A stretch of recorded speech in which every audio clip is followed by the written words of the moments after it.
ছোটবেলা থেকে খুবই সাধারণভাবে বড় হয়েছি, কিন্তু তার মধ্যেও আমার বাবা কিছু কিছু জিনিসের প্রতি আমার লোভটা যেন একটু বাড়িয়েই দিয়েছে। তার মধ্যে অন্যতম হলো পরিচিতি।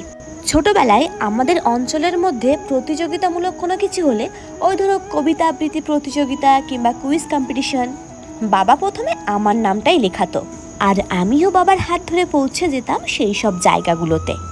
ভগবান ইচ্ছায় কোনোদিন কোনো কম্পিটিশন থেকে নিরাশ হয়ে আমাকে ফিরতে হয়নি। আর এইভাবেই পরিচিতি পেতে পেতে একটা অভ্যাস দাঁড়িয়ে গেল। এখন আমি যথেষ্ট বড় হয়েছি, বিয়েও দিয়ে দিয়েছে বাবা আমাকে।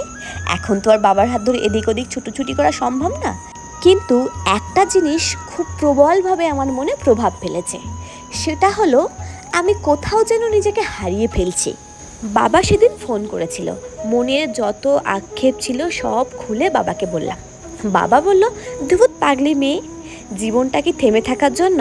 হ্যাঁ, ছিল একটা ভালো সময় তোর ছোটবেলায়, এখন সেটা চলে গেছে। এখন তুই অন্যভাবে নিজেকে প্রমাণ করতে পারিস। এখন প্রায় সবটাই সোশ্যাল মিডিয়ায় চলে এসেছে। আগের মতো অঞ্চলে অঞ্চলে আর ওই কবিতা আবৃত্তি প্রতিযোগিতা বা কুইজ কম্পিটিশন হয় না। তাই তুই নিজের মনের ভাবগুলোকে ক্যামেরা বন্দি করে আপলোড করতে পারিস। সেদিন বাবার কথা শুনে মনে জোর নিয়ে বুকে আশা রেখে তোমাদের সামনে আবারও চলে আসলাম নতুন করে নিজের পরিচিতি বানাতে।